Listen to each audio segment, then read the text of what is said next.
Right there. And That's the good. trying to get her towards the bottom. Okay. Screw it back and go. These people are coming down. We'll call City North Plains Parks and Recreation Board to order at 6 p.m. on October the 10th. Roll call, please. Chair Nunnenkamp, Here. Vice Chair King. Here. Member Burns. Here. Member Orgill. Not heard from. Member Bernards. Member Weber. Here. And your ex officio tonight is Counselor James Page. Here. Thank you. Please rise for the pledge of allegiance. I pledge allegiance to the flag of the United States of America and to the republic for which it stands, one nation, under God, indivisible, with liberty and justice for all.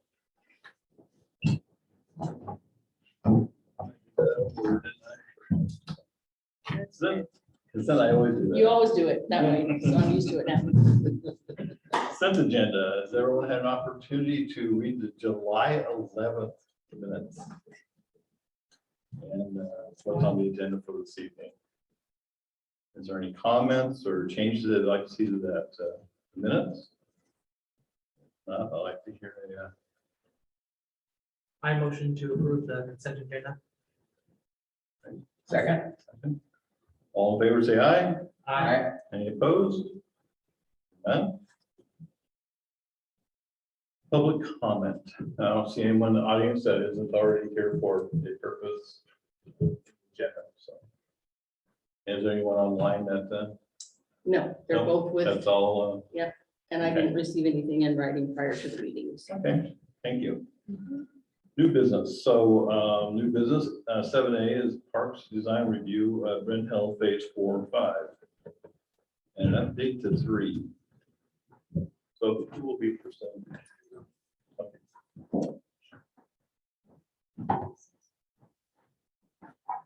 You can, is that wireless? Yeah. Yeah. Do you have the latest one now? No, we went through the. There's, it's a share.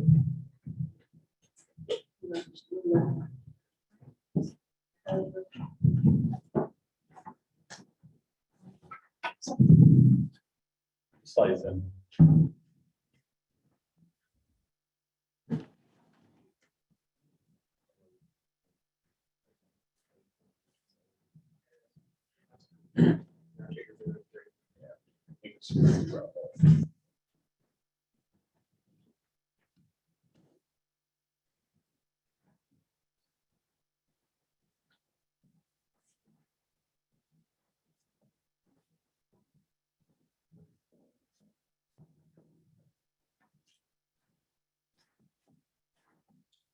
Hello, everyone. My name is Christina Coltamari. Let's pull that mic a little bit closer to you there.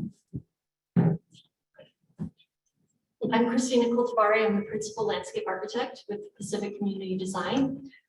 Thank you for including us in your meeting tonight to review Bryn Hill Phase 4 and 5 parks. We are also going to present to you an update to the Phase 3 linear park. Oh, and what I'd like to do, because there's a lot of information to go over with the multiple parks, that I can introduce the park and then we can talk about it instead of waiting until the very end to discuss all of them and have to backtrack, if that is okay with everybody. And I would love it if it could be a conversation with dialogue, and we're here to hear your comments, concerns, so we'd like to work together on this. Okay. We would like to begin by reviewing the design standards for the city of North Plains. You all, I'm sure, are familiar with this. I'd like to go over it briefly. There are minimum site design considerations for the mini parks. The amenities include playgrounds, paved access, picnic tables, drinking fountains, benches, grass areas, trees, bicycle racks, and trash receptacles and dog waste disposal stations. So as we went forward to develop these parks, all of these standards were taken into consideration and incorporated in the designs.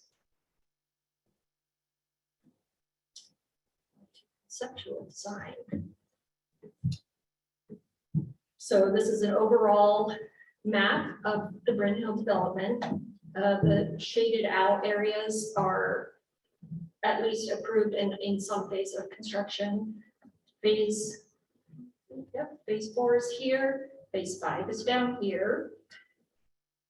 So today we're going to be talking about phase 4. This is the large park within phase 4 and the adjacent linear park. And then down here is phase 5 park. Also, this right over here in the shaded out area is the phase 3 linear park that we revisited and would like to have extend our conversation that we had previously. So running through the approved park amenities for these first 3 phases.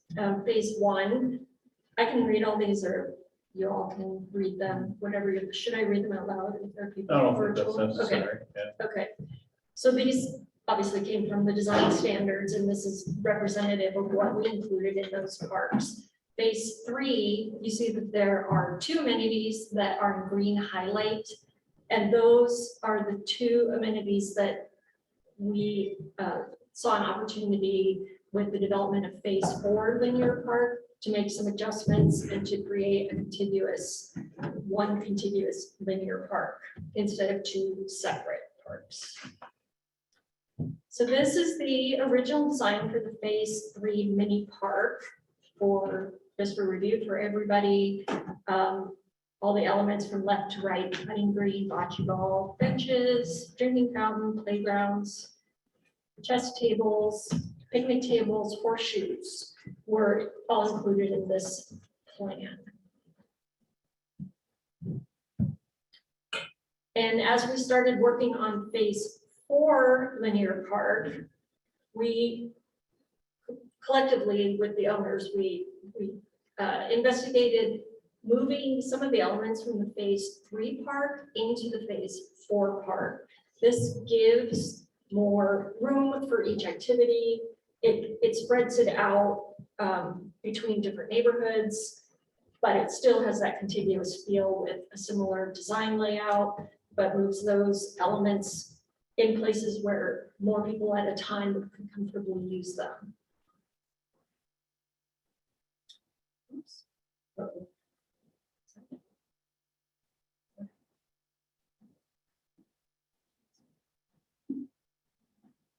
Okay. So in this scheme, the play area, the chess tables, and the horseshoe pit remained in phase 3. And this is phase 4, where we have a larger lawn space, a larger putting green, and a larger area for bocce ball. In both of these, you'll see that there's open lawn to be used in a variety of ways. There's also screening with plant material, trees, and lower shrubs and ground covers to create some separation both between the residential area and the park, and then between the street and the park. So those are meant to be kept low so that surveillance is not interrupted, but to give a little sense of enclosure and separation from those surrounding uses for the people who are using the park. So that is 3, and similarly in 4. So the first thing I would like to do then is hear from you and your thoughts about this change to the linear park. So Don, do you have any comments? Couple thoughts. One would be the popular game now is cornhole versus horseshoes. The reason I would favor cornhole, you're using a soft bag instead of a metal object.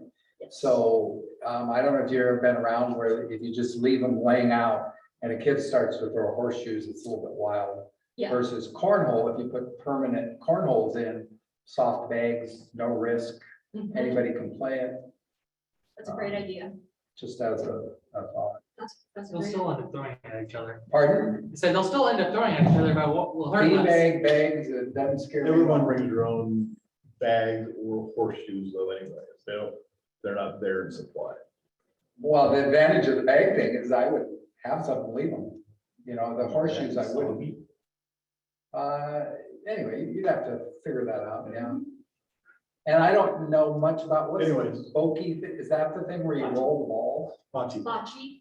Yeah. Bocce ball is, it's a court generally made of crushed rock, compacted.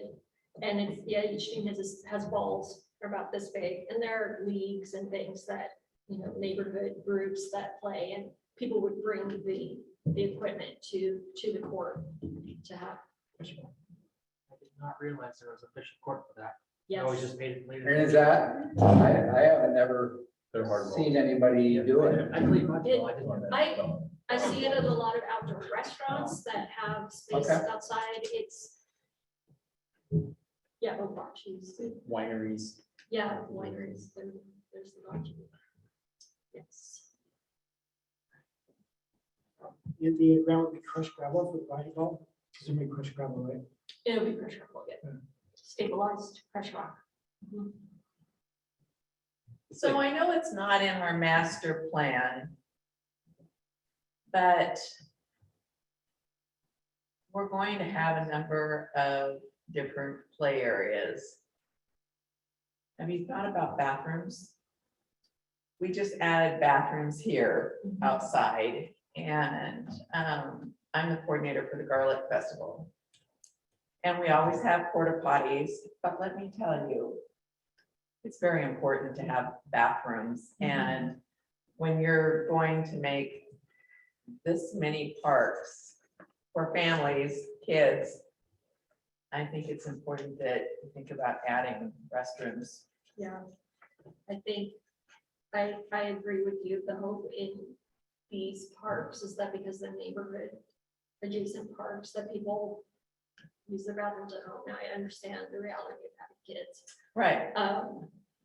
But it was not included as in the program for the master plan, and it has not been an element that's been pursued.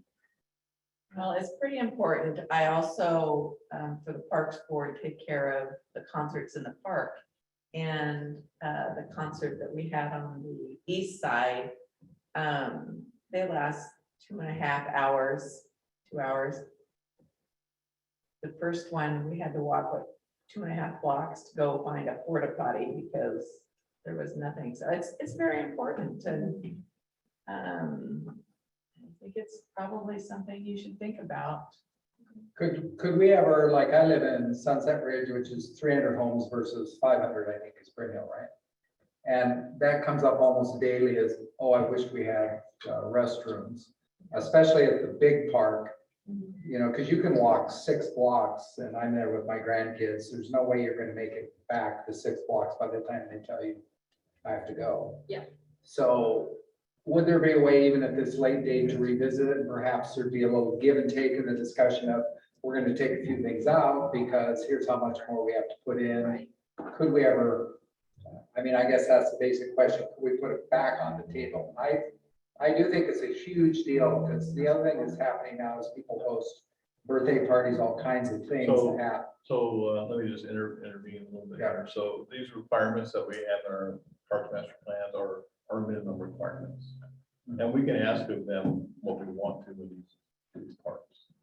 So whether it's a restroom, drinking fountain, or whatever it is, we're not restricted by our sizes or anything. Those are just minimum requirements. So if that's one of the things that we give as feedback tonight, then that's one of the things we give as feedback. So. The Go ahead. The other thing that I've had some people in the community ask me about is garbage cans. And I don't know if there's been any placed there, but I know my daughter-in-law had taken the grandkids over, and she said, you know, there's garbage laying all over the place because there was no garbage cans. So Yeah, and we have included trash receptacles in each park. are they there yet, though? You're saying it's the one that's there now? Brenda? Yes. Phase one? Phase 1, I don't Yes, There should be one. there was a time there weren't, Okay. Okay. they're there. Yeah. Pretty sure. You go there more than I do. Yeah. And, yeah, Yeah, any park, the requirement is gonna be a trash receptacle, if not more than one, depending on the size.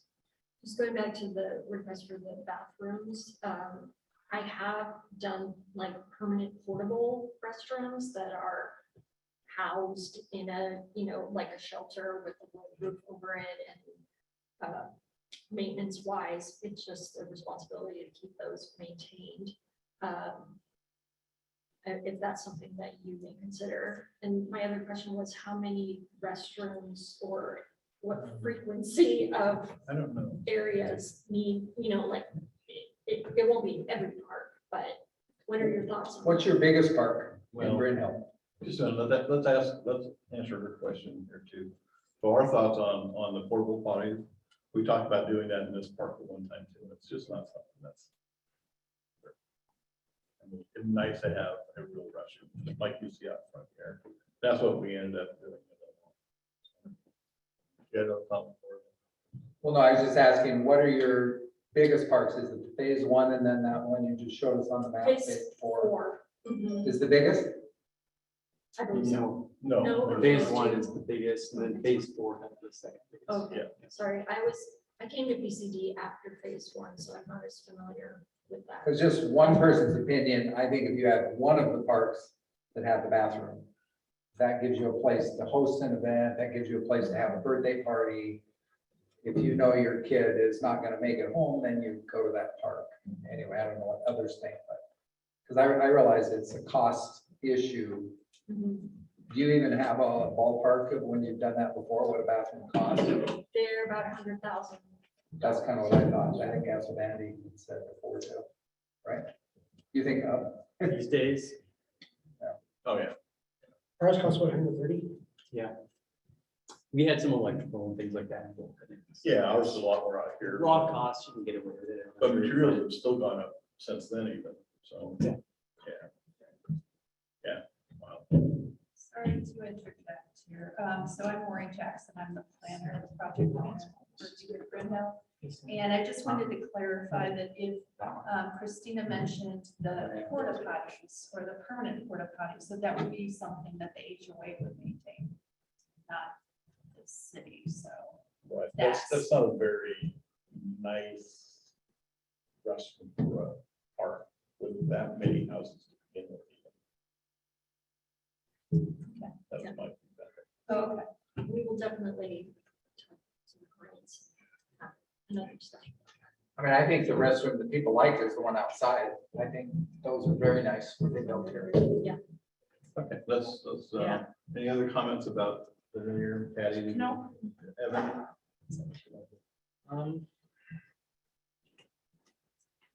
Just, I remember touching on these things before, all these different things that have the extra pieces like the chess tables and all that.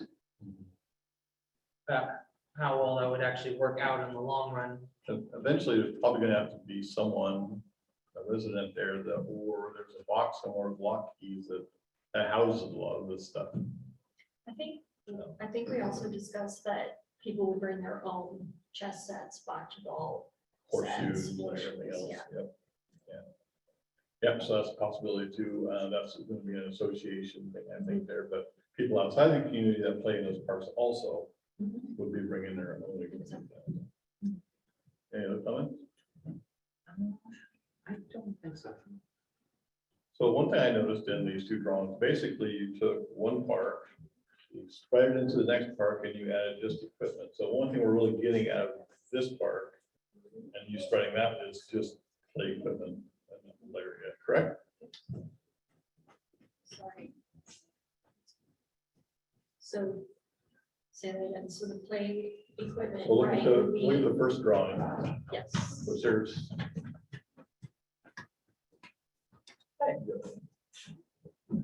How are you? Can you add Joanne to the here something? So there's the play equipment in this, Original. original. We got putting green, we've got bocce ball. We have, well, there's play equipment there too, and there's horseshoes. Mhm. and picnic tables and chess tables. There's 6 items. And what do we have now in the next phase then? So we have horseshoe pit, a picnic table with chess, there's 3, and a play area. And then what's the next one? Ball, putting green. And open lawn, which, So you you know, got that, almost nothing more out of it then, right? well, you mean as far as additional amenities? Amenities, right? Well, It's we got, just spread out. Spread out and increased the size that we're able to dedicate to the different elements, like here, if you look at the putting green in this corner. Each of these amenities are need some breathing room on its own. We don't want to put them too close to each other and have room for the people in groups that may be different or. So I could see maybe taking one of these items and pushing it over and then creating more things within that second linear. So But I think we're not getting much more out of I it. see, I see what you're saying. You had a comment? I actually personally like this idea that makes there more space to do the particular activities. And if we want in the green lawn space, we could add another activity. But these are supposed to be small activities. Your way that. These aren't full-size parks. Yes, I know they're not full size parks, but I feel as if we don't want to make them too small, so it seems like it's restrictive, so I feel as if it's a little bit bigger, it feels like more, I think it's more like inclusive, like, oh, it's not like tiny just for kids. Also, the adults can go by, you know, through the ages and do the activities. I have a different opinion, but that's okay. Yeah. And That's allowed. the lawn space here, I mean, that's flexible space and there's enough room there for more than one group to use it at one time. There, you know, it can be informal picking balls and throwing frisbees and picnics and exercise classes or, you know, and by giving enough room for those things, it makes them a bit more flexible. Any other comments? Is there anyone? There's no one on the, No, it's all, it's all right here. I believe. Yep, okay. I have a question. So with the putting green, who's supplying the? They'd have to bring their own, basically. Yeah. Unless the HOA decides to do something different at that Right. point then. So Right. we won't be in all of their equipment and stuff like that. Right, yeah, and that'll be an HOA, you know, because if they have to store them and, you know. that So you has thought to- of any other thing you can add to this linear part that you just have drafts of? Add to the play structure of different kinds of equipment, sorry, in this area, if that would be, we think, more appropriate. Remember, there's a park right across the street too. So. Right.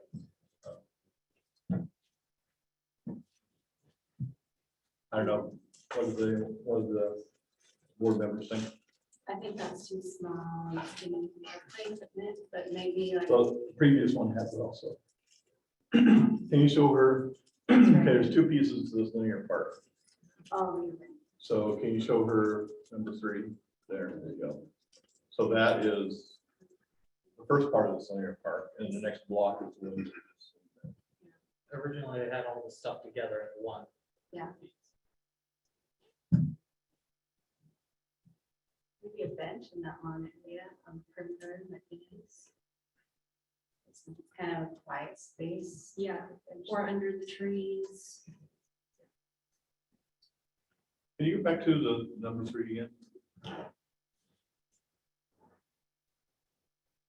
Would it maybe be better to swap the play area with the chess maybe and have the kids playing, not right next to the sidewalk, but pulled back into the, Center.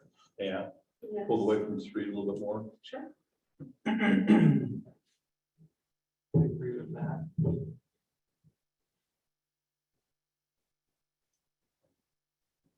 Any other comments on the linear? Just as a thought, if we wanted to make it, if we didn't just want it to be lawn, maybe we could look into something like, more like like Joanna said, just a bench, like maybe a little bit more than that, like a little flower garden or something nice there. This is a thought, Something more than just grass. Yeah. maybe even possibly an HOA community garden over there, just as a thought. The guys might want to think about what else they need. Okay. Into a quiet space. Okay. Yeah. James, did you have any comments for the layer? I'm very excited about somebody bringing up the bathroom in phase 4. That is a very exciting idea. It's fantastic, especially phase 4 for 2 reasons. 1, centrally located. 2, you haven't built it yet. So cool. Good idea. Thank you. Okay, so we can move on then to the other portion of the phase 4 park. So the design intent here is to have a relationship with the other parks that have already. So I can make a comment to begin with. Yes, We've given feedback to Pacific at one time about the type of parks we like to see in these next couple of parks here. These have nothing to do with what we had talked about. You guys looking into, like a skate park, a water feature park. This has nothing to do with any of these parks. Is there a reason why we went down a different path? this was, I mean, it was just a decision that made with the client and what their sort of what their goals are. It wasn't meant to directly ignore. We can talk about these, but we're gonna ask that. Go back and look at those parks. Yes. Right, and I know that there were elements that were mentioned as, and shown as, options, but none of those were, none of those were the options, yeah. Things that are prioritized, they're in our master plan stuff also. We've already hit some of the other types of parks in our master plan, and these are ones that we have not addressed yet. And there's enough housing and stuff out there, enough kids out there, and that these are things that the community has wanted for a while. And I think it's something we need to look at. So we can go ahead and talk about this. Okay, But- well, and also know that the amenities that are shown in this park don't have to be those specific amenities, and it may not change the overall design intent of the park, so. Sorry, I'm sorry. So David Force is on the line and he can speak to that if we're willing, if you can unmute him. It's, no, just a minute now. Wait a minute. So, it depends on if she wants to continue to talk about these parks or not. If not, we can pull the plug on that and go down a different path. Is that what you want to do? You mean just for David to speak towards those other elements that you're not seeing? If you would I like. mean, if we're not, are we not gonna go down this path then, or? Oh, or I think, like I I said. don't know if she wanted to change the, I think, well, I think there are two things happening. One is addressing your points. Mhm. And 2 is reviewing the designs as they are for overall, just design and park features and uniqueness and what it brings to the development. okay. So, All right, so Dave, if you want to go ahead and talk. Yeah, David Force. I don't know if I need my address or if this is an informal meeting. That's okay. With- We're good. So I guess I wasn't on for the beginning, but there's talk of a restroom facility in phase 4. Is that correct? That's something we're talking about right now, and maybe on the table for a request. So, yes. Yeah, I guess. I mean, I can understand why, but I don't think it's appropriate for this location or application. And I guess I just want to kind of have the conversation so we can kind of, Would it be? I guess, discuss it right now before it Would be gains better any if you want to steam. go back, would it be better if you want to go back to one of your phase 1 parks and put one in there then?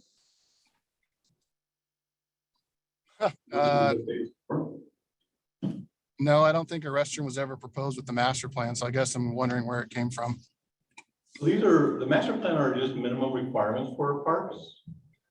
And obviously there's never been any restrooms installed in any of these parks out here so far. And And we feel there needs to be at least one larger park that has a restroom in it.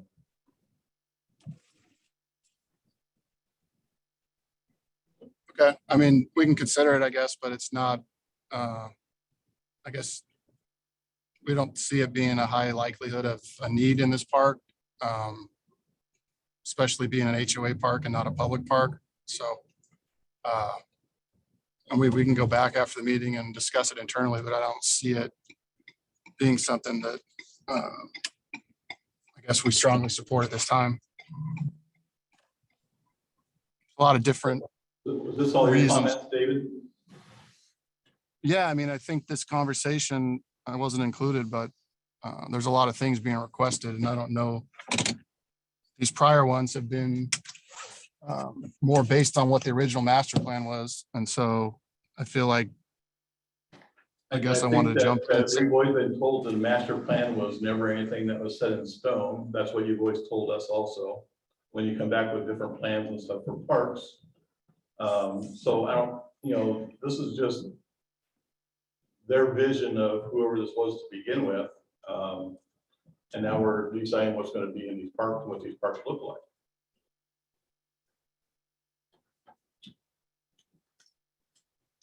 All right, well, I guess you guys can continue on with your recommendations and your thoughts. So thank you for your time. Thank you. Doug, can I make it? Absolutely. Christina, is this the only time you think you'll be here talking about these parks, or will there be a future meeting? There'll be a future meeting. Okay. All right. I think some of these things we should just talk about in the interim and hash it out before you come again. Okay. So back to this phase 4 park. This is the 1.29 acre one. Yes. Is this the next largest part? This is the next largest part. Yep. And my intention and our team's also sort of collaborative ideas with these parks is that they're not all replicas of each other, that they have features or elements that are represented multiple times, but that each park has its own character, but they hang together as a park system. So when we look at this phase 4 park, these forms, the circles, are similar to what you've seen in phase 2 and in phase 1. This is represented in a different organizational way, different use of space.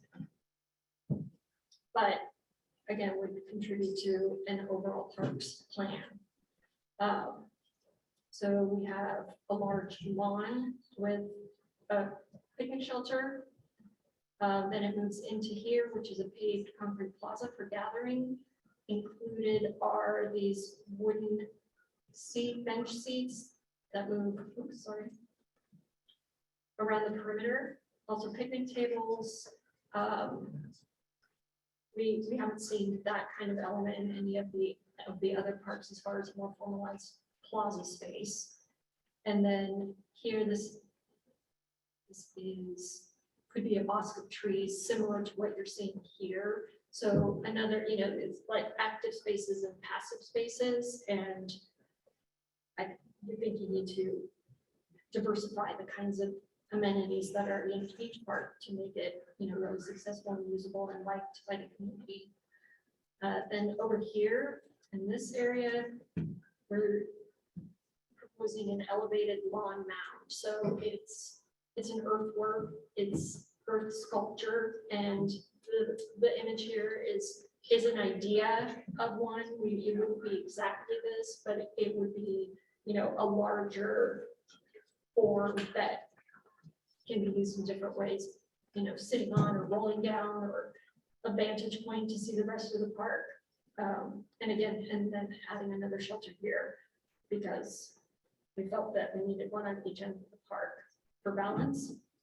And then 2 play areas, the larger one being a larger, play structure. What we're showing is like one of those play structures that has multiple pieces and then also some swings.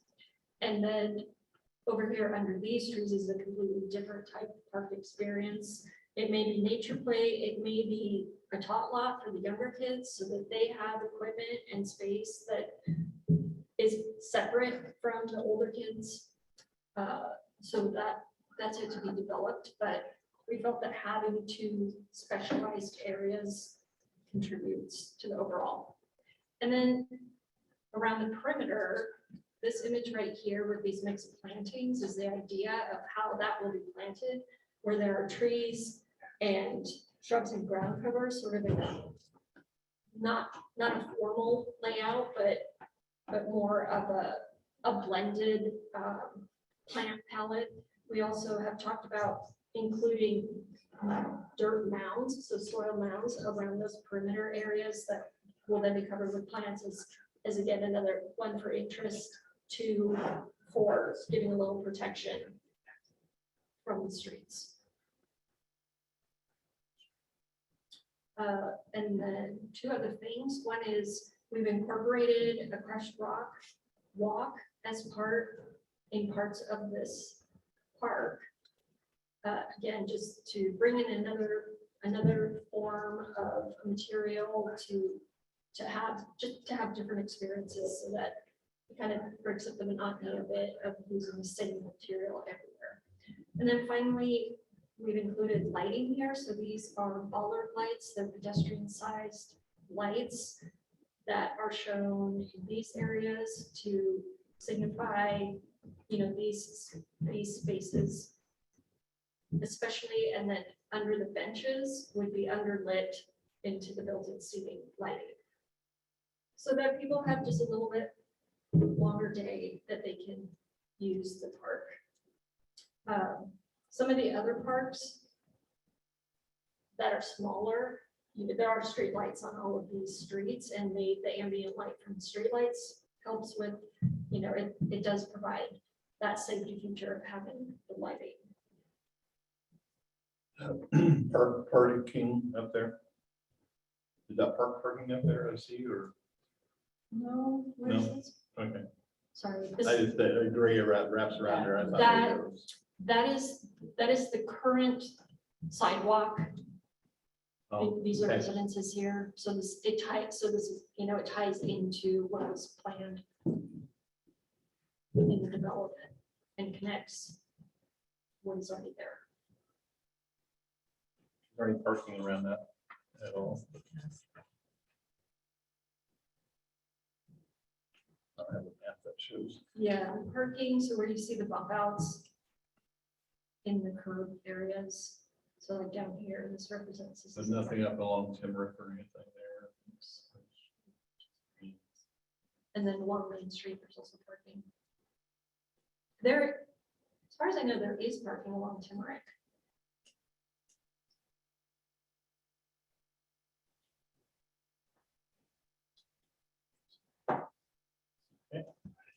Any other comments then? Just anything else? No. that's- No? Okay. So actually, I got a quick question. Sure. Are those homes then, those small lot homes, they're gonna front the park, is that correct? Because those are alley loaded? These, yes. Yeah, okay. And then the alley kind of stuff out there. with that- Yeah, that yeah. truck.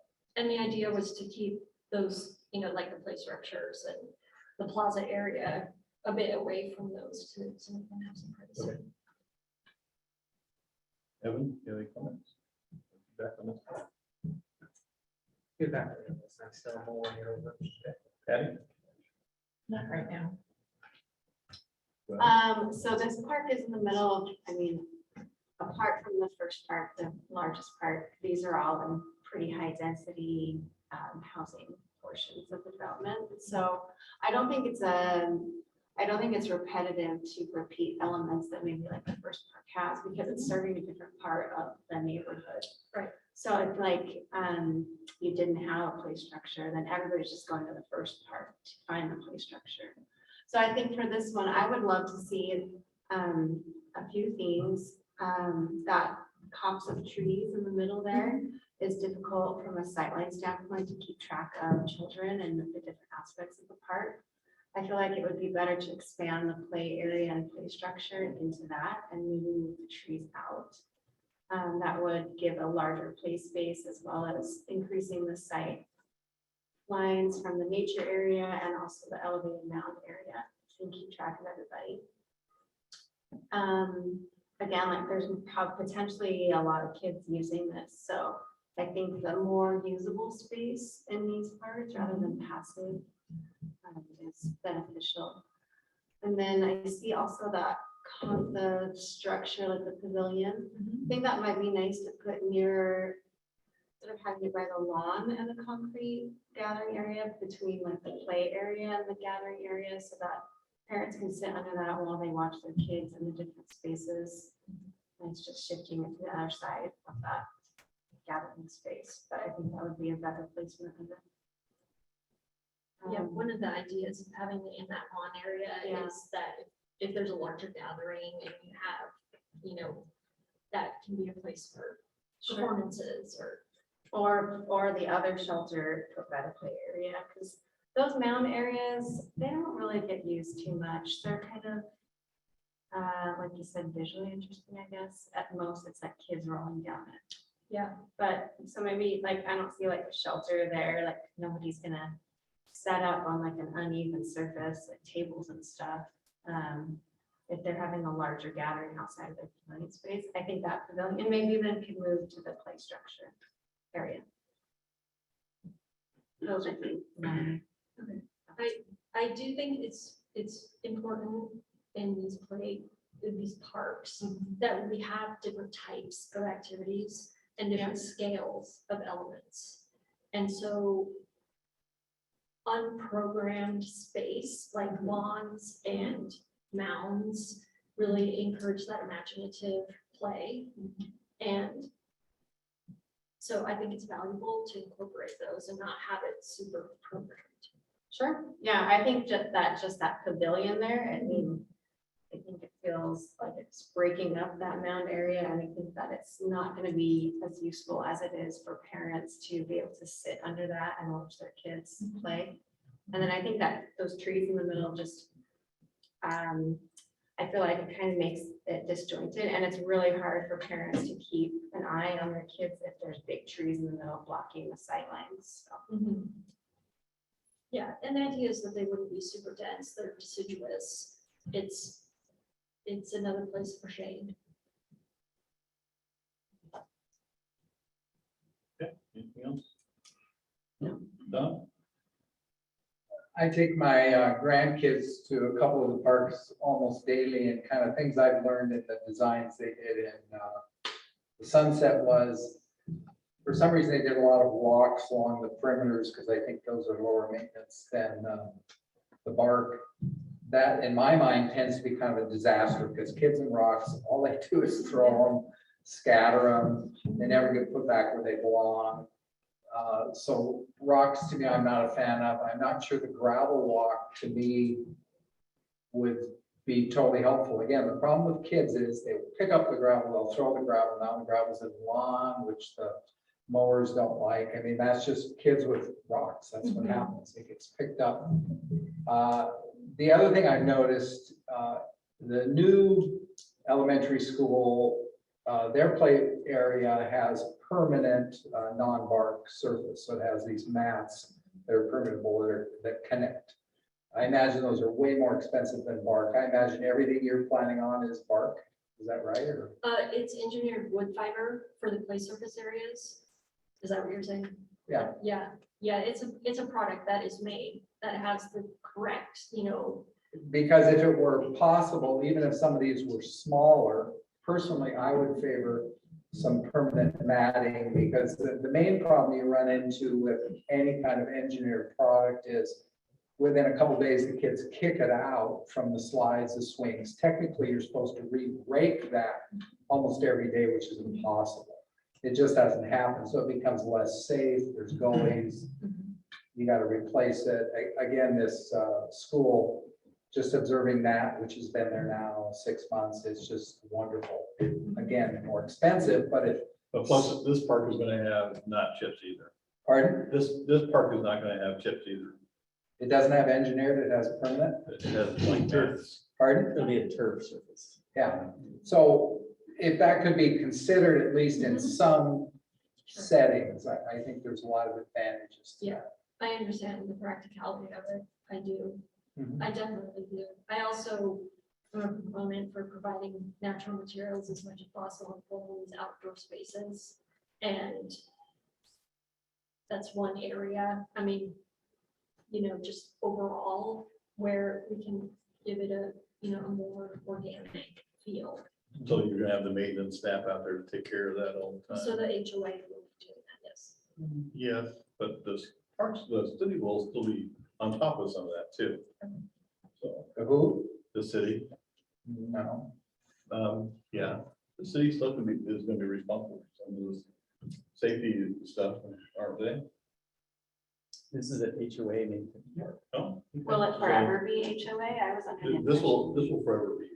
It's the other one. For now. That's the So reason. does that mean signage posted residents only? No. No, oh, no. I mean, it's just a practical issue with an HOA. All the HOAs include a lawn company that mows the lawn and does all that. But we don't employ, who do we employ that's supposed to do the playground? And that's where you struggle with it. City is, workers, Who is that? Like, we don't have that at ours yet. I know, but city workers are supposed to be taking care of that. I don't think so. Any parks as far as material, run plate, Not since it did. he's talking about this now.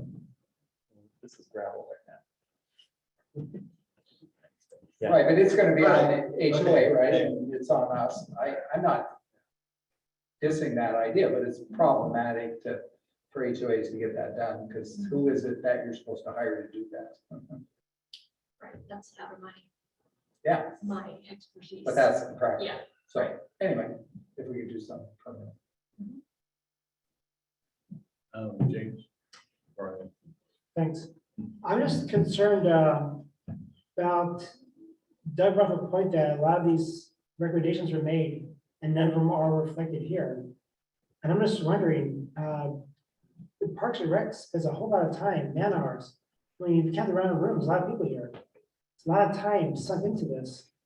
And I'm just worried that we're getting a blind ear towards it. And when it's brought up, they say it's not in the master plan. I'm pretty sure Leonard has asked for changes to the master plan and it's been given. I'm hoping it's not a one-way street. I'm just concerned about that. As a person and also member of the city council, I'm just worried of that, it's just a one-way. Yeah, we hear you, we noted it, whatever, that kind of Well, attitude. I'm just worried about it, it's just, being a person here amongst people spending their time for free doing this, we just want to get run over. And I feel this the way, and I know that Lennar's asked for changes to the master plan. We didn't hold them to the letter.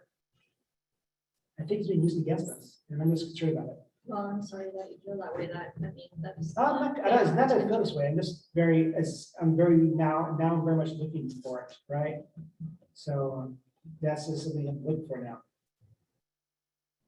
Well, I know that as a team, we never take a whatever attitude towards any product that we or design that we do. So I apologize if that's how it's come across. Yeah, I just hope that's not the case, because there's a lot of people's time spent here. And this park can be here for a while. And I just hope that the regulations are actually listened to in a way. Thanks. Was that something that was given directly to you? Because I wasn't a part of that. So did you ever meet with this group and get the recommendations that you put in your designs? I've met with this group to review the phase 2 and 3 parks. I was not involved in any of the early planning phases. So all these recommendations that Doug's referring to, did that information ever get to you?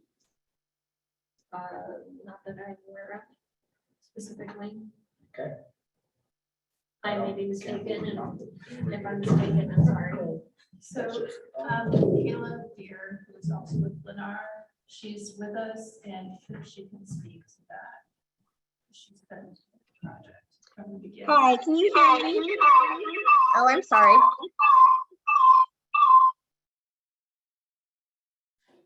Hi, everyone. I'm having a little bit of technical difficulties over here, but I hope you can hear me. I just wanted to say thank you for everyone for being here today and discussing the Bryn Hill Parks. We put a lot of work into these, And kind of when we consider those community elements, we really have to weigh the liability of each item and element and how it's going to cohesively work with the neighborhood. I know a lot of these specific elements that were talked about in the master plan are very kind of one-off and unique features, similar to a skate park or a fountain, but also have a cost incurred for all the homeowners that are paying the HOA fees in the parks. And so when we look at different elements, we look at safety features, we look at accessibility for all users in the community. We have a wide range of age groups that move into the community. And we have to be respectful of a multitude of different wants and needs, whether that be noise pollution, smells, different materials that could decay over time. We talked about a community garden, but we also have to talk about logistics when it comes to maintenance and how that ropes into the HOA being able to successfully do their job. And so we definitely hear and want to provide as much information to the city for these parks and how we could cohesively blend the whole community together. But with these aspects of the parks in this community, we're also looking forward to future urban growth boundary expansions and possible other neighborhoods that would be butt up next to this park and how they would work all together. And so these are some of the elements that we conversed about and considered in this application, and thought that this would at least give a wide variety of uses and activities to all homeowners in the community who live very close and who will utilize this on a daily basis. Thank you for your time. Okay, and my comments are, I guess, on this park, I know it's one of our larger ones, so if we were to put everything in this park, I'd like to see a skate park, and then a play park, and a water park. And you still have area for a nature area and picnics and stuff too. And this is something that's in our Parks Master Plan, and it's something that our community wants too, and they've been wanting it for a long time. That's my main concern, that we're addressing everyone in the community and meeting all the needs. So I am concerned that we don't have any handicap parking or anything again around this park. We know that a lot of the homeowners around this park are going to use that for parking. So we're not going to get a lot of parking around the park again.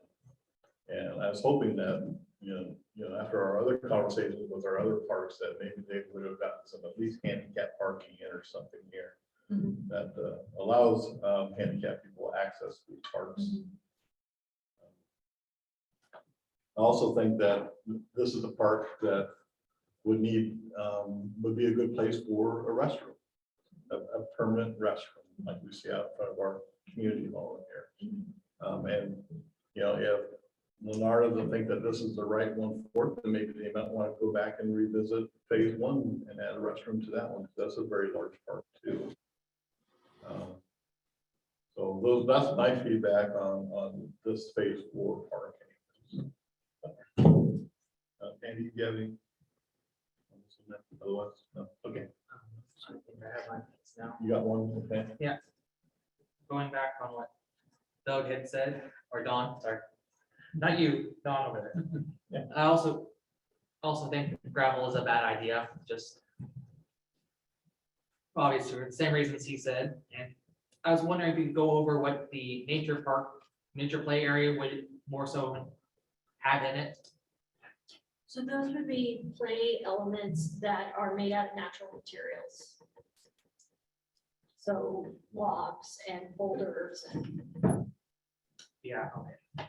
That's what I thought. I'm not so much thrilled with just that particular, so I could leave that area. I am fine with the raised up and down area. It's extremely high. Like if you make it where it's up and down enough, I can see how that can have a lot of purpose there. Like I can imagine trying to play tag in that area. That could be enjoyable, trying to go up and down for all that. I can see where that can be good. And again, like Joanna, I don't quite care for the center trees in between. I would almost want to see the play structure move more so into it. The bottom cluster of trees there, between the two of those. And then just one thing, just looking at it, it looks nice, the setup you have.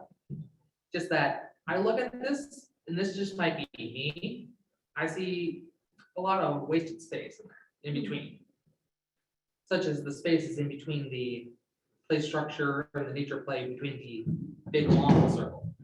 Well, I'm not sure what, if you think that things should be consolidated, but as far as circulation goes and the way people use spaces,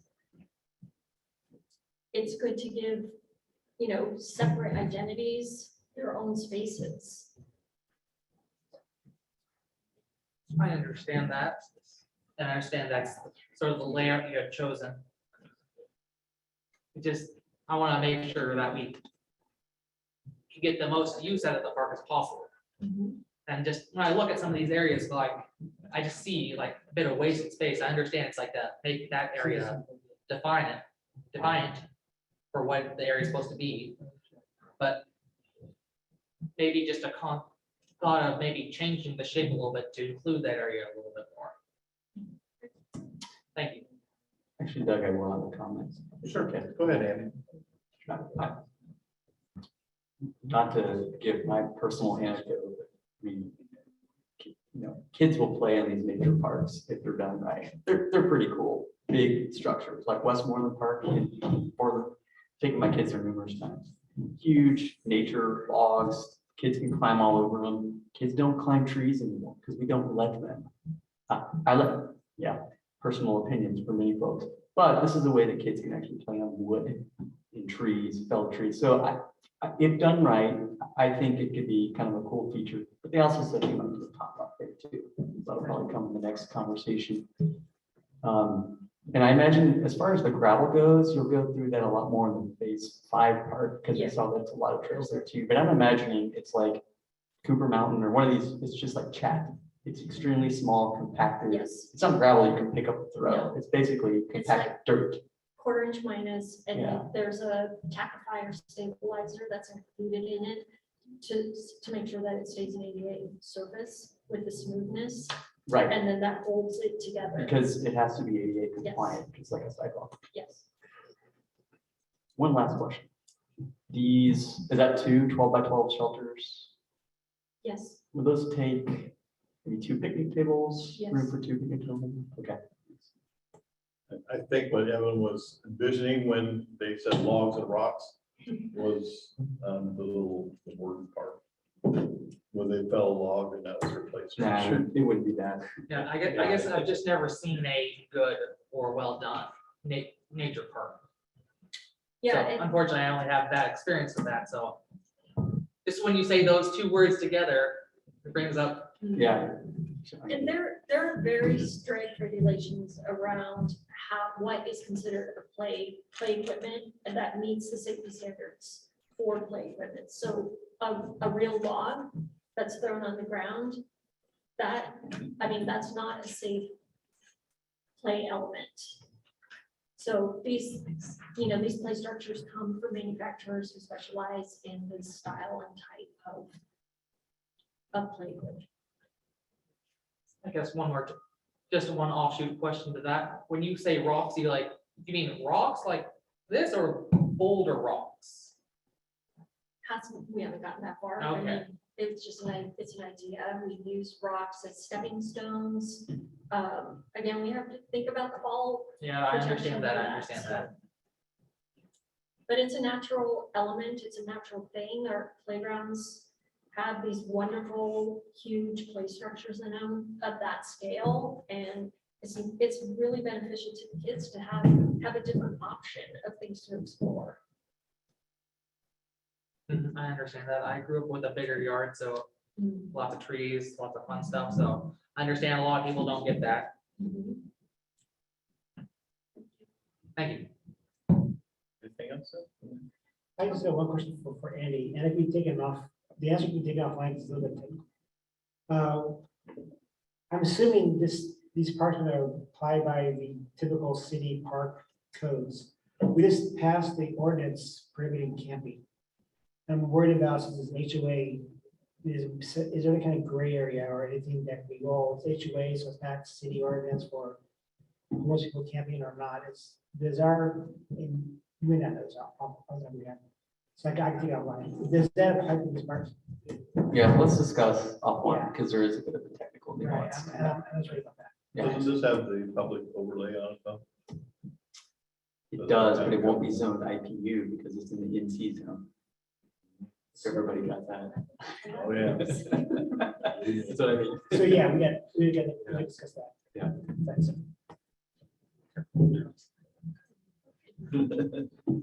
Moving on to the base bike park. So this park has a very unique identity also, providing its own sort of way of being a part of a neighborhood, of connecting to the other parks, a different experience for people using it simply because it's designed differently in form, in circulation. So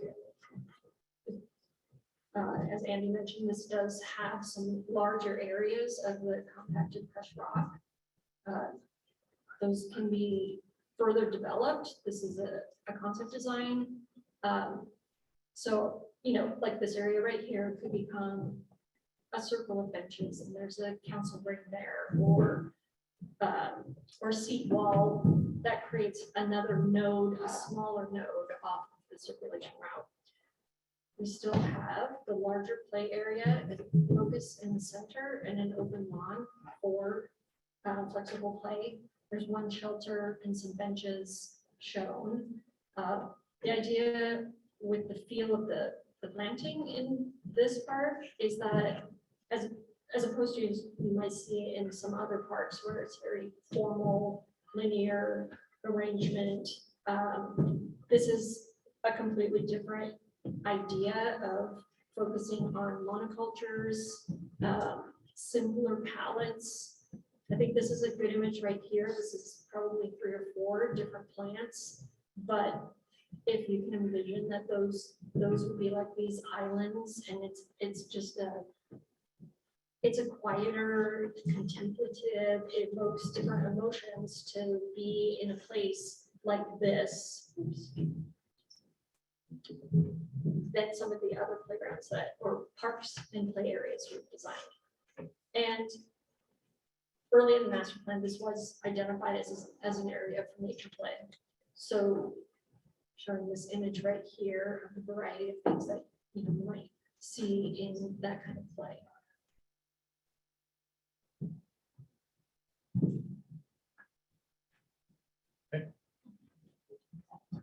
James, any comment?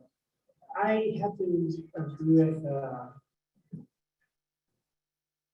Joanna's assessment that we got a little bit too cute with the designs. The shelter should be closer to the play structure so parents could sit when the kids play, not off to the side of being a tree. So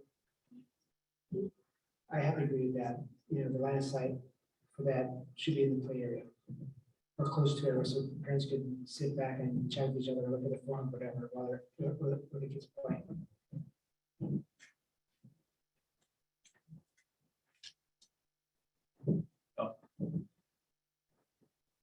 I'd go along with that, also connect the two, otherwise, no comment. Except like I said, gravel to me makes me nervous. So if a kid fell on the gravel, would it be more likely to skin their knee than concrete? Well, I mean, is it gonna be sharper little rocks that? Well, it's compacted and there are fines in it, so it's not sharp rocks. I mean, I can't predict exactly, you know what I'm saying, of how that will.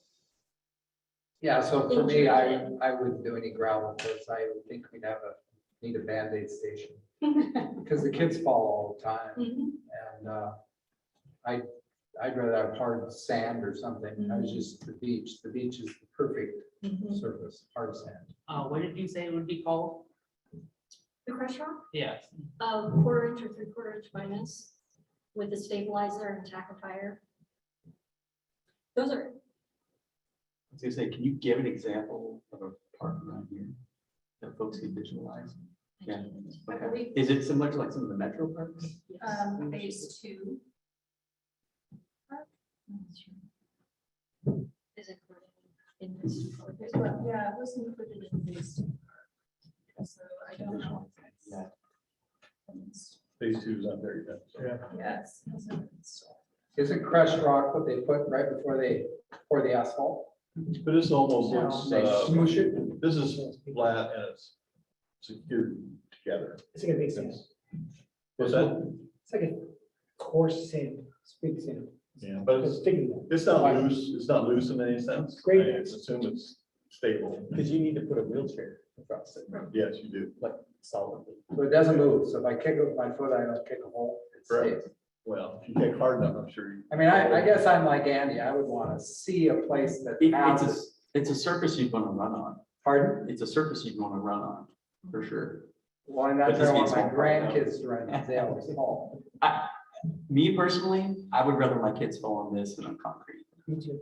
Concrete hurts much more. I guess my practical question though is who in Portland has this that we could, I'm just curious if, I don't know off the top of my head, but I can do some research into that and send you some. I think it's a surface you'll see at the nature parks, like Cooper Mountain Nature Park, if you've been there, it's a nice. Some of that is non-permeable, the one that water goes through. Impervious? It's I semi-pervious. think it's. Something. Which is good. the impervious concrete stuff is kind of, Well, not like that, but it's, okay. it'd be, but they'll let some. Good enough. Joanna, you have a comment? So I'm always gonna advocate for larger play spaces, like play structures, because when you go to a park, I'd say 70% of the time it's kids using the park, playing on the park, jostling for space on small parks. And especially this park, same with phase 4, it's nestled in a really high density area, as I recall, it's like townhomes right It's here. like one of the highest density areas. Yeah, so like there needs to be space for more than 4 kids to play on a park. So I can appreciate the beauty of the gravel walkways. I would probably try to expand that play structure area, maybe take out the gravel piece between the lawn and the play area, because then it can flow nicely between the grass and the play structures and have more space for kids to play on structures. I just want to remind you that these parks are not just for children. And that Right. we need to provide amenities that all generations will want to use. Well, And- and I'd like to comment on that too, because this is a very high dense area, and there's gonna be a lot of kids right around this park. So to minimize the play structures in this park is probably, Yeah, I don't see this as being a minimization. rather than a lot of the play nature stuff that structures. we see up there that, I'm just saying that Mhm. we need to address, I agree, we all hate this. But we have a very high density, and usually that means young families, which means lots of kids. And especially that part in the center with the gravel and the trees, like nobody's using that for any other reason. It's beautiful, but it's not a use Well, space. But that's what I explained in the beginning, that those gravel areas that are larger, that are widened areas. Not that the ones you on the can- bottom right, I'm talking between the lawn and Yeah, the play that's structure what I'm there, talking so it about, can all be of those. expanded. Well, I'm talking about those being their own type of activity space. So I disagree, but I don't, So if we look at the overall map again, phase 4 park is pretty central to all the parks that are in the entire development. I know this is going to be a dense area. Phase 4 park is not, it's not a ridiculous distance away. And like I said, we really need to think about all of the residents in these neighborhoods and provide a place that everybody wants to use. Steve, do you have a comment along this line here? Yeah, well, I'm glad you brought up that last slide there with the overall master plan there that you have. Andy and I were chatting about that a little bit. And one thing about the phase 5 part is it's located across the street, kind of kitty corner to the school, which will also have play structures and other play features. In the available. afternoon. Which is so- inaccessible. But not during the daytime. No, or on the weekend, I mean, it would be available. I mean, during the daytime, most people are at work, they come home typically in the summer, and then they go to the park afterwards. And so I just wanted to raise that, so that's why this was good to see the slide, because you can see it in the bigger picture of where everything is located. Just wanted to remind folks that this particular one was closer to the school than closer that also had amenities.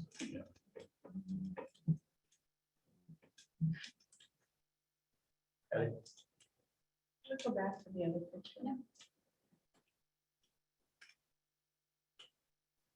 So my thought is, I like where that shelter is. There might be a second shelter. I have children, I have grandchildren, but sometimes you don't want to be near all the kids. So it has to, no, but if you have another shelter over there for the parents closer to the play area, and then another one further away from all of the excitement and the joyful noise, that might be Let better. me give you an example. So I reserved a shelter like this for our elders barbecue. We don't have to be right next to the play areas. Right. So it's nice to have some kind of separated also, but some right near the Yeah. play. And it could be benches. I mean, it doesn't necessarily have to be another shelter. True. But to provide, spaces for people who are watching their pets. Yeah, because parks aren't just for children, they're for everybody, and everyone needs to be a part of them. Anything else? Pat? Evan?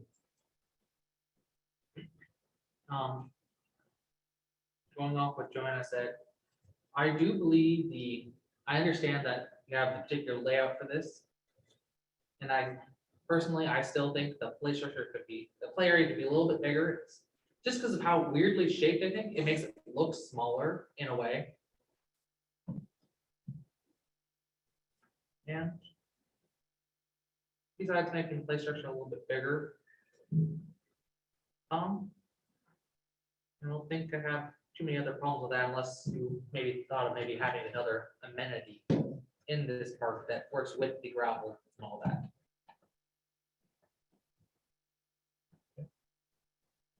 Like maybe. No, I don't know, off the top of my head. Sorry, that's like. So one of the things I did notice between this park and the other park, there's no courts or any play like that in any of these. That's all on the other side now. And the comment was of mine, that this is being right next to some of the highest density in this housing development. I'm concerned that there's not enough play for young. I understand there's lots of other walking trails and other stuff to do in the other parks, also for all ages. So, but when we talked about the high density, we talked about a lot of kids for young families. Again, there's no handicap parking or any type of parking around this that supports the park. I guess that's all feedback I have. Anything else for specific question one or? Just one thing that I notice when I go to big parks and other places is one of the things that's popular with young adults, presuming some young adults will buy the townhome, different ones, is volleyball. And a lot of times they just bring in their own nets and standards, but I don't know. I think the lawn areas would probably accommodate that. I don't know if it would ever make sense to put somewhere some things in the ground that would accommodate the volleyball standards. Yeah. Because that's a pretty popular thing now in certain cities. What would you say the size of the lawn area there is? Is what, sorry? How large is the area that's lawn? I mean, this whole park is 1/2 acre, so. Maybe a quarter of what that is. Quarter of maybe. a fifth of an acre. So about 1,000 square feet. Back. The back. Yeah, back to this over here. This whole park, I think is 1.3. Is that right, Andy? 1.3 this park? That's okay, yeah. Right, so you could probably look at that as. That area is a Maybe a 30 half. Okay, So that would be a little bit bigger. This is 0.65, I think it is. okay. I just wanted to get a general idea for how much grass there would actually be. Yeah. Okay, any other questions for? Thank you. Yeah, thank you. Thank you, I appreciate your feedback. Really.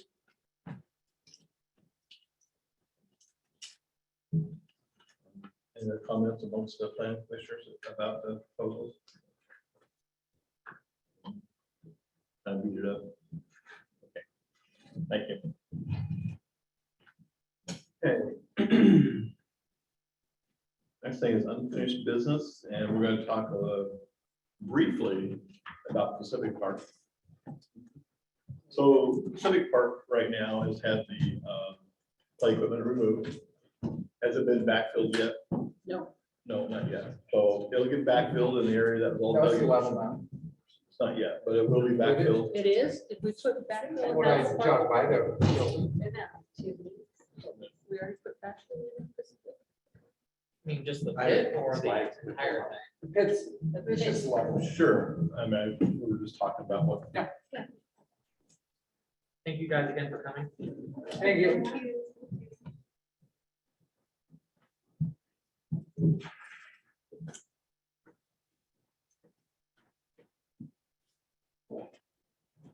Okay. So everyone here knows what the Purple Park looks like. Oh, there. That's good. That's didn't know. nice. I like that. You should totally put park Yeah. like that. I vote for that. So I was just talking to him about what the current state was right now. Yeah. So I don't know if you've been by there, but here's the tax map. It's about 1 acre according to the Washington County tax assessor tax data. So here's what it looks like now. I just took these photos earlier today, and oh, I can't see my cursor because it's so present view. Anyway, that's obviously the area where the play structure was removed. We couldn't salvage it. We were going to give it to the church, but they didn't end up wanting it because it was just so rusted out. It's buckets. But we got some filled that in. It's seeded, and with all the sun and getting water daily, we're hopeful we'll get some good. So it's not low right now then. It's not going to be a pond. It's not right now, no. Okay. What was under there, under all those wood chips, was just geofabric and then dirt. That's it. It wasn't compacted with rock or anything. Right. That's one of the reasons it was sinking there. And whoops. And that's it, a little bit closer. So they'll go out there and rake it and clean it up a little bit better, but I'm gonna just kind of let it dry out with grass seed on there. So that's what it currently is, but even there towards the back, it still does slope down because this is still mostly floodplain and wetland. And we had a wetland delineation done on it, and half that park is technically wetland according to that clean water, that designation. But we did that. That was just a little city crew project. We didn't have to do any permitting or anything for that. So some ideas. Y'all are gonna love this. The word passive, not sure of that,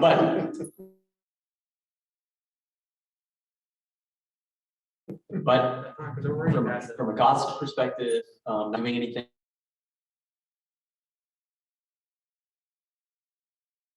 To be some simple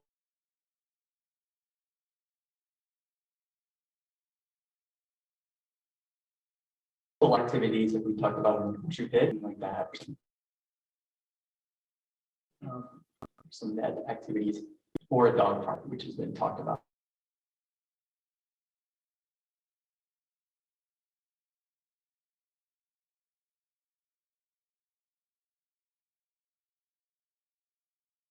They have an interest there and could be like a community project. I don't know if you've ever seen the Cornelius Dog Park. That's Pacific Purple Park is about an acre, but what's usable out of it is maybe 2/3 of that. It's about 0.66, 0.6. Cornelius Dog Park, which is right there in the middle. It's not too far from Fred Meyer. I didn't even know they had one. I just saw it a couple weeks ago. That's 0.6 acres in the middle of a residential area. It's already zoned a park. A lot of similarities to what ours is. That's the tax map. Tax map is 0.6, so less than 2/3 of an acre. Just kind of, and they did theirs by partnering with, I think it was Wilco, a local company there that did. I don't know all the details. I imagine did some of the fencing and stuff like that. So just, with Pacific Purple Park, it's good that it's already a park, it has some parking there up front. If we just do some sort of different activity to it, we can do that. I would just suggest probably wait until next spring, maybe let that ground solidify, grass grow over the winter. But that's just what I'm thinking. I haven't really talked to our public works crew or anything about that today. But I know that Jewett Cameron is interested in doing some sort of project there. It's just kind of a matter of. And this would be, if it was a dog park, it would be a small dog park, correct? Small dog. Well, I was asking Cornelius, it's all dogs, and it's about a similar size, and I think you could have any dogs there. It's just depending on, do you want small and larger dogs socializing, that sort of dog. Some are Do you more trust- aggressive toward the smaller ones, bigger ones. That's why Hillsborough separates them out. Not mandatory though. It's not mandatory. I see small No. dogs mixing with big dogs all the time. It's Oh, just like yeah. how it's just your comfort with socializing. Right. I don't think you'd come in with chuck it and be throwing it too far there. But you had a water dog. Right. Yeah, that's also good exercise for the dogs and have them just scoot around a little bit. Maybe you don't want them to get back in the car like that, but. Right. I mean, we could always put up like signage saying you're responsible for your own dogs. Well, we'll have to have some type of signage like that up there. And putting them in there, you're agreeing to this. Yeah, it's all any park is use your own risk, but the same with the dog too. You're responsible for your own dog. Yeah. Besides more fencing, I would assume at the front, is there anything else we would need to add? Probably like maybe a poop bag station or something? If we were to do a dog park? Cameron was involved, they would supply all. They would do that stuff. And the only other thing would maybe be like a watering station. Yeah. And plus, we still have that other area down by the old water storage that could be converted into a dog park since it doesn't get used for much else than anything. So you can always have one for larger dogs, one for small. Frankly, yeah. Yeah. Another one that could be a water park. Yes, that's true Because too. they discovered 3 beavers in there today.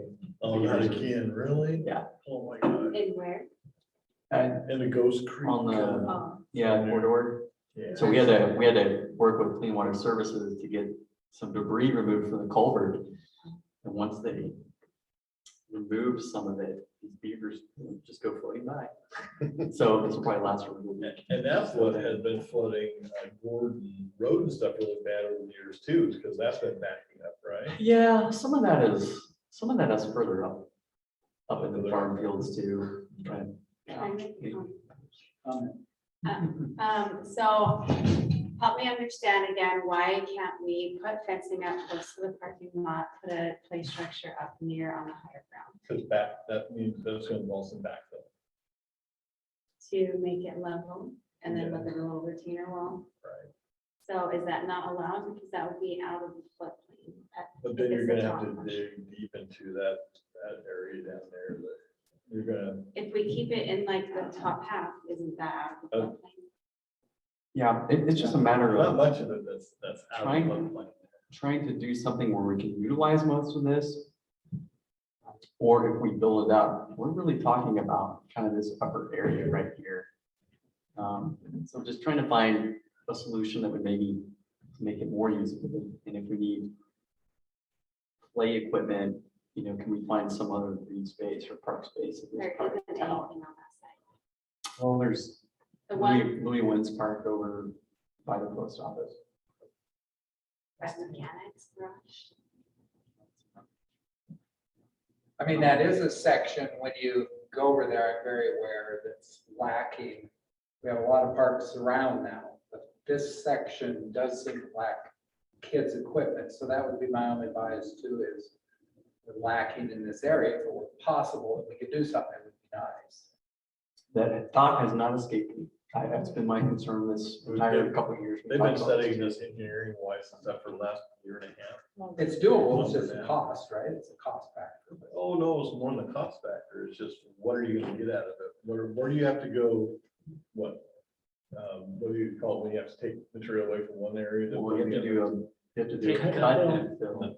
I mean, the upper half of that lot. But where never the floods. picnic benches, I'd fairly level. Where the Couldn't we picnic just table is, dig doesn't down the flood. lower section more and just put that up forward?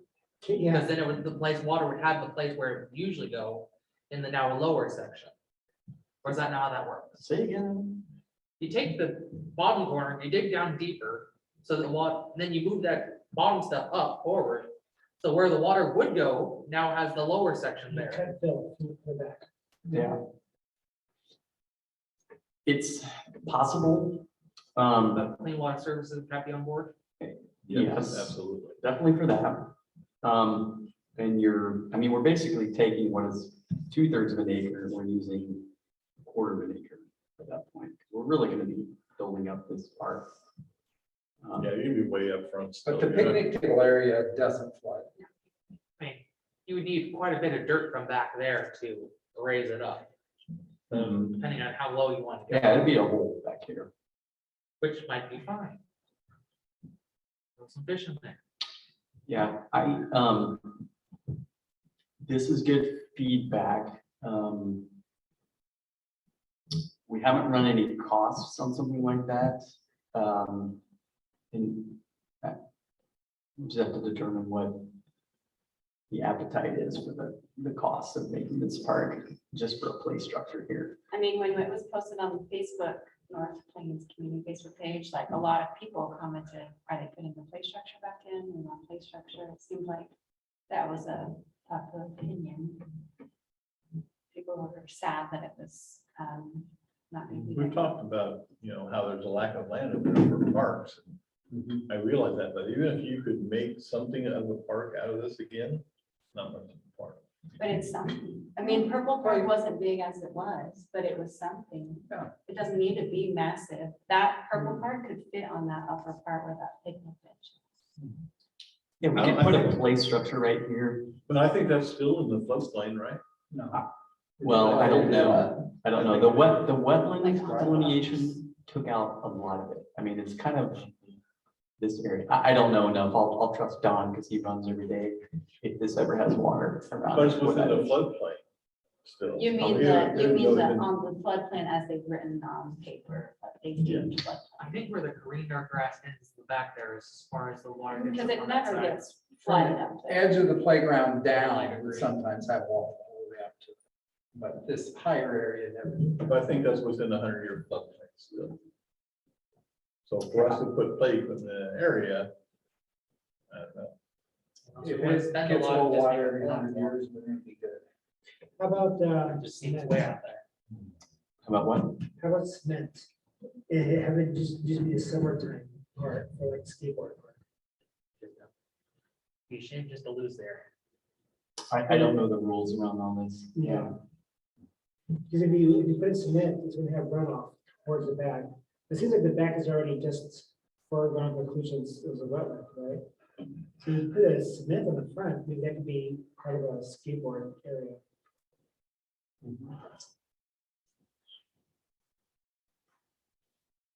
Skateboarding in the wintertime is not really a thing, maybe just. It sounds like a good conversation the city council would have. Yeah. The liability and the cost of the skate park. We've gone through that before though with council and stuff, skate parks. Oh, look at that kid. He got so much height. He's going to the creek now. A practical question on the money. Just like a block from here on the other side, what we're looking at now is where this Ghost Creek Trail is supposed to go in, right? Now, A boardwalk, yeah. yeah, so I kind of jogged over there and walked by there. To be honest, I don't quite get the Ghost Creek Trail because I don't understand why we would build a raised walkway through an area that floods a month a year. And it's actually, when I was over there the other day, I'm only about 50 yards from Highway 26, so I got a lot of road noise. And I imagine it's very expensive to build through an area that floods every year to make it stable. And then we have the other issue of trees tend to fall in those areas. It's safe. I guess my question is, I understand the initial concept behind, but is that really cost effective? Would that money be better spent here? Is my basic question when I was over there today. That I don't get the Ghost Creek Trail because it looks to me like it's only going to be about a block of a trail. And the two connecting points for me to get on that trail are roads that don't have sidewalks, it looks like. So it's not super accessible if I had my. Yeah, Highland Court has sidewalk and 314 will have a sidewalk as part of this project. Like where I'm you, not 314, 313. What's 311 doing? 311. 311. Yeah, it will. you enter this walkway starts at the Veterans Park Yeah, that's where it terminates. Yeah, start or begin. and then it ends at that weird little dead end road that has no That's on sidewalks. 315. Correct. Yeah, it's And it 314. seemed to me like I'm only like 50 yards from Highway 26, right? Yeah, I mean, it's So it's kind of a noisy, flooded. I guess I'm questioning now, is there a number of what it would cost to build that thing? Or yeah, there is. Yeah. is it expensive? How much is it? Well, nothing is not expensive now. But I'm just curious, what's the proposed? Oh, I don't remember, Don, off the top of my head. We've got probably a dozen projects in design right now. I don't know all the numbers of them, but that's boardwalk. Yeah, it's gonna be a little noisy, just like the Veterans Park is, because it's right up against the highway. But that's one that's been on the Trails Master Plan. Well, I understand it's on the master plan. I would just. I And it's would two be more- different pots of money. Pardon? It's two different pots of money too. But it's. This would be a parks capital fund And the project, other is gas tax. right? But money. Kind of part of money. the trails, pathways. Yeah. Sidewalk fund, yeah. I guess I would advocate more for the neighborhood itself, because I don't live there. If the neighborhood says this is really, really, if we can't do both, I think this would be a high priority to do something the neighborhood wants. I can talk to our engineer about what in the survey, like, what's the little plot that would be, you could build on and, you know, would be kind of usable. It's not big, but if it's just a play structure that the community is wanting, a play structure is not difficult. It's just a matter of city doesn't own a lot of land anymore. If we want to try to use it, I'd say I probably get more comments to me about people wanting a dog park than a play structure, even though, yeah, we want to be equitable where the parks are dispersed in the community. Just trying to meet one of those needs, especially when we have a willing partner. But yeah, I can go back and look and see kind of what the space would look like. You should make Louis Wentz, that's the one by the. You should make that a dog Which one? That's pretty small, right? It's small. It's Yeah. that's very small. park. Small dogs. It's all that. Yeah, it's very, very small. But I think this is like the best location in that part of town for a play structure for children to play on. I agree, if we had good land to build it on, I but think we just don't have good land. it's not good land, but it is something and we don't have anything else. And I think the footprint of the play structure that was there previously could fit up on the higher bit. If you even need a little retaining wall to build it up. You might have to dig 2/3 of that to get a third of it that's usable. I don't know. I don't want to make any promises. That- This is not that- where I am. I would just say, don't give up on the idea and just put it as passive. Well, a dog park would be active. For dogs. For people. Some people, going to a dog park is their exercise. Yeah. That, I feel like there's a need for kids to have something to play, to recreate on in that part. That's all. I wonder if we could ever reclaim more in the floodplain for a dog's park, since that group maybe wouldn't care as much. We could let the Labrador retrievers. Money dog, yeah. Well, a lot of the year it's not flooded. It'd be usable land for dogs. People will be more willing to go along in the water than let their child go out there. Yeah. Fish on the water. Okay, we'll shelf that for a little bit more and we'll see what Andy and planner can come back with. Yeah, in some future meeting, I'll kind of have it delineated a little bit better about. For right now, no matter what, we're gonna let it set until spring to let it settle and grow and then we'll just See what pick it up. We'll pick it up later when there's been more discussion about it. Otherwise, it'll be what it is right now. Okay. All right. Dang, I'm looking to put that one to bed.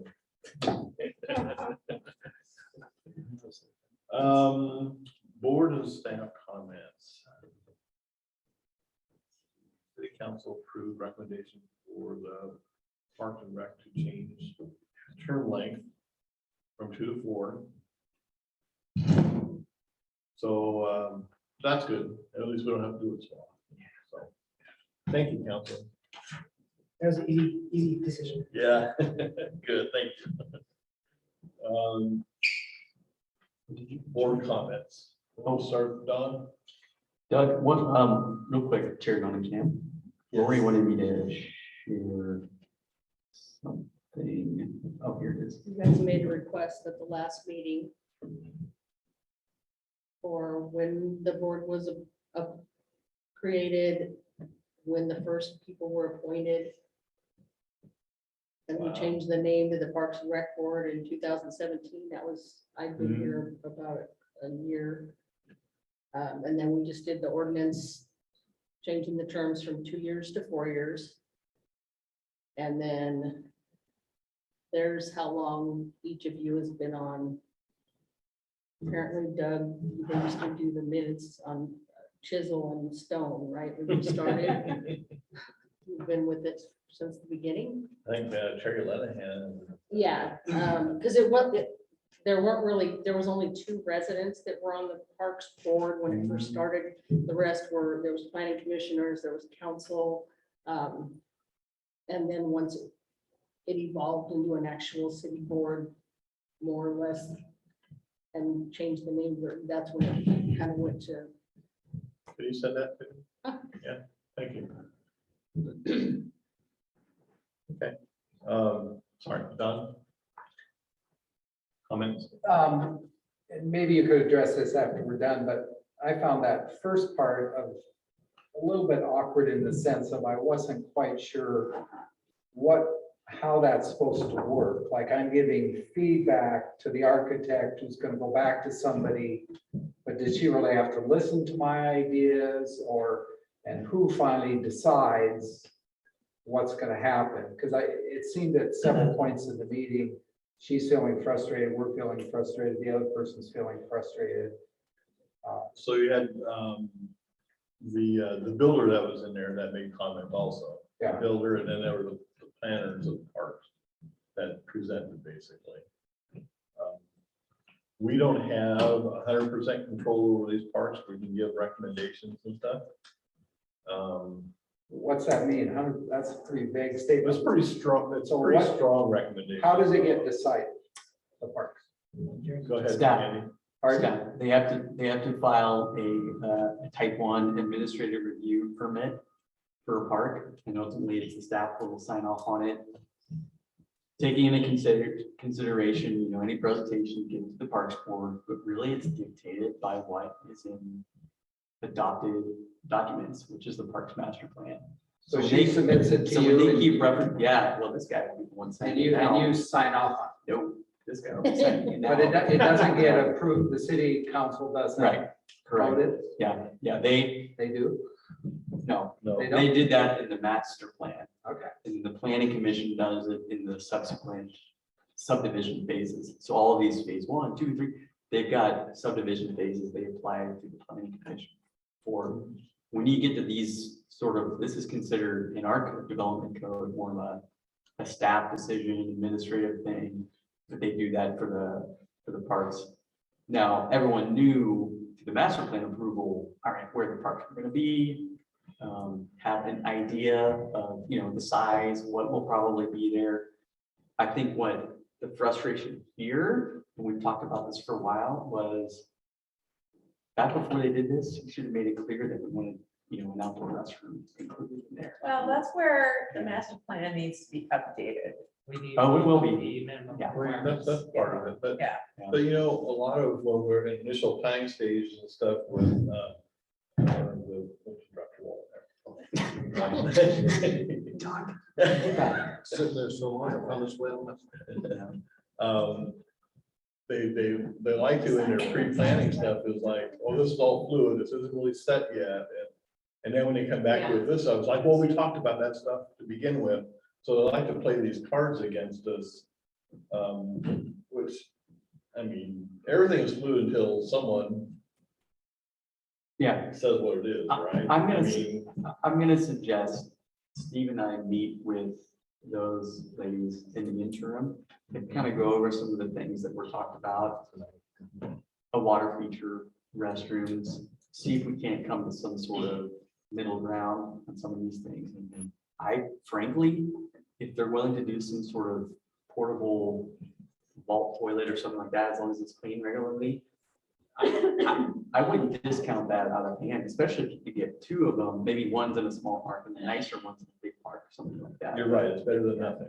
Yeah, so they weren't discussing like a porta potty, they're discussing more like a, No, these are porta potties within a fence around it. That's what they were discussing. maybe, which, We talked about for a while yeah, out here. I'm sure your kids, played soccer at like Turner Creek in Hillsborough. My and they kids have- love that house. I don't know what it is with that. But I'm just saying, let us kind of chat with them, see if we can come to middle ground on some of these, but I wouldn't discount, a nicer porta potty arrangement strictly out of hand, because he's right, a new one's probably $150,000 at this point now. Yeah. You can even get the materials, probably can't deploy a toilet shortage out there. So we'll see what we can do before they come back next time to talk about some of these things. I mean, I would just one person's opinion, but the fact is, she knows way more about parks than I do, so I want to respect that. So I don't want to get too nitpicky with her, but for me, the big thing would be the restroom. So I would be willing to give up some things, because you got to negotiate. I'm willing to give up and take, and I probably wouldn't want to go with the vault toilet as an option, because if I give it as an option, it will be that. It'll never be the nice bathroom. And I'm in an HOA, so I know the people of Bryn Hill would want the bathroom I'm pushing for. They will. I mean, because what's going to happen, what's happening now in our culture is that everybody hosts events, they host birthday parties at this park. And they're going to invite some friends who don't have a house, who don't have a bathroom. And I just think it would be a giant plus to the, so that would be my bias, is I'd be willing to give up on a Giant lot plus of things. to the community. Pardon? A giant plus to the community. Yeah, but especially that HOA. I mean, the other thing she's responding to is she's not so caught up in wanting to build a skate park that brings the kids from the city into the HOA neighborhood. And I get that, even though we might want. So that's what I mean. We'll talk and maybe we'll see if it comes to some sort of middle ground there, because it's not gonna be free. That's what I'm saying. It won't be free to the city. I think something we have to remember is that when we put the minimum requirement, these people are in the business of making money. So they will do their best to try to follow the minimum requirements and usually not go too much over. So we gotta keep that in mind when we go over the minimum requirements, because they're in it to make money. But we also want to try to at least make us happy a bit. Correct. That's why it's, having it solid on the front end is. But it's difficult because it's planned out with a lot of chopped up small parks. If all the acreage were put together in like one or two, it would mandate a bigger amenity pool from like a neighborhood park. They or need to community understand. regional Well, I park. know they know that. But they chop it up, or it is chopped up. It's a smaller acreage, But and even so with- then you don't have to put the things in. phase one and phase two parks, I mean, we kept getting the pushback from them, because we didn't want all the passive and the yard and, oh, don't worry about it, we got more parks coming, that's, Yeah. you know, They don't worry should about even it. said that again, like, And- there's more development to have. I'm like, you can't just keep saying that, like, you have to do it now. Yeah. It won't. There are a couple ways to do it, more than just the size of the park. You could do, you know, how many dwelling units in your planned unit development? Can have a bathroom, you got, you know, for every 75. or whatever. And that's all part of a discussion with future changes to Mount Parks Master also. And just a thought for the future, it may be better if we went over more so, and then we could be seen like we're being more gracious by saying, okay, you don't have to follow this 100%. So we could maybe put it so it's more so over what we actually want. You give them an X, they're gonna take a mile.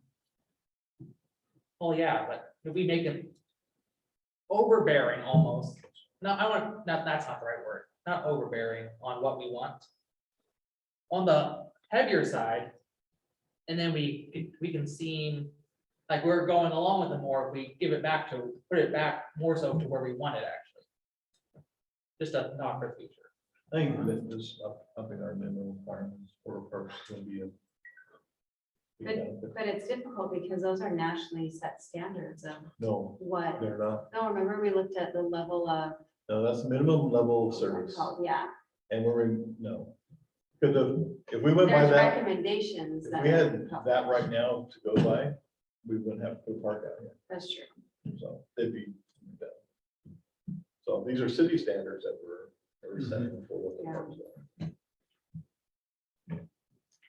Okay. Yeah. No, I think I got it. That in. I'm good. Okay. Only comment I had was, number one, when the candy sits in front of you, you pass it to the person to the right. Well, only candy, but if you'd like to Norm- You know, know. normally I pass it out ahead of time and it just didn't happen. I'm sorry. I was You gonna guys ask, were but I engaged. didn't I want didn't to. want to, Meeting you there. guys were listening to that. If it was candy, though, it would have moved. Okay. I looked over at it like 3 times, like, is he gonna move back? Lesson learned. Lesson learned. So, one thing I noticed in the last week or two is at the Veterans Park, the flag is tethered on the upper stripe. And it's got like I don't know, it's hard to judge if it's 2 feet or if it's 5 foot.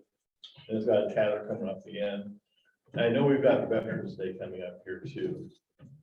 We talked about, in the beginnings of the Veterans Park planning was how we would have 2 flags. One flag to retain until the other one goes up for repairs and could hang the other one. Did we ever get a second flag or was that? never- Yeah, I believe it's supposed to be swapped out. before we move in. Okay, all right. We do have to. So that one, we do have 2 flags, so Yeah. that one goes for and gets repairs repaired. then. Okay, and that's how we make them last longer and stuff too, is by staying on top of their repairs. If you didn't know about the tear, I just wanted to bring it to your attention. No, I know. So, okay. I think they have to work with AIM or somebody for the fire department Fire department. to get the equipment and to help get it down. Yeah, okay. So Andrew's usually on top of that. What about the concrete there that was peeling? Was that ever addressed? The pervious surface. No.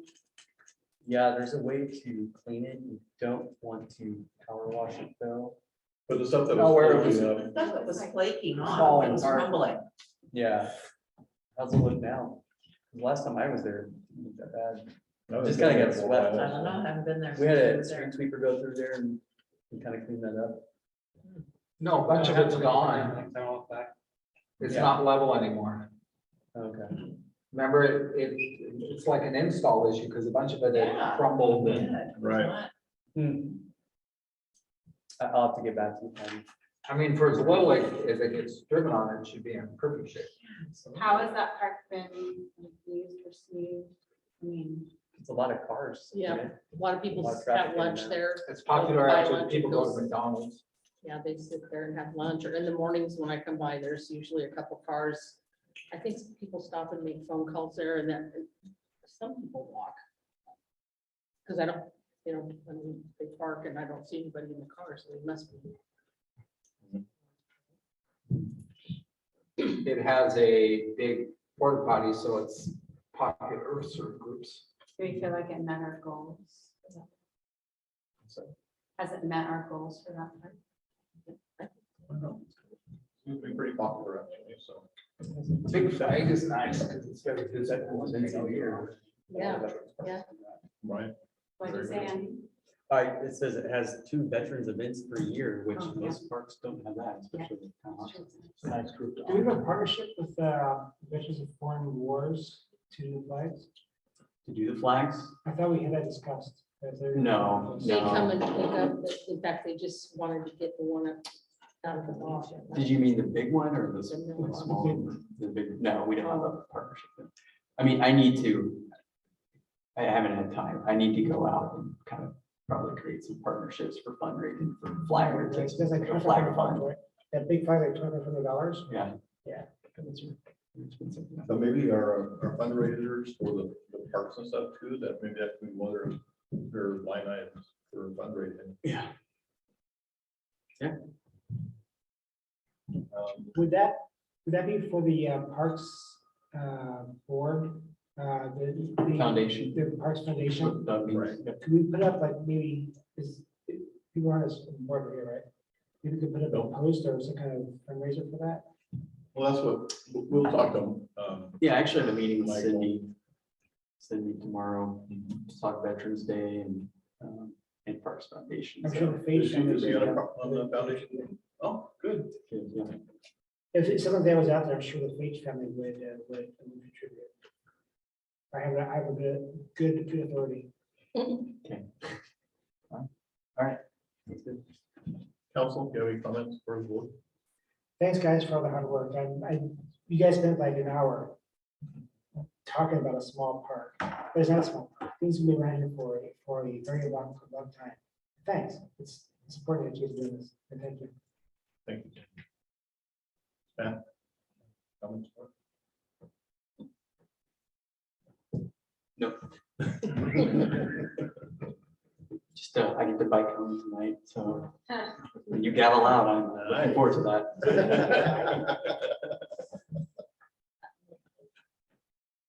All right.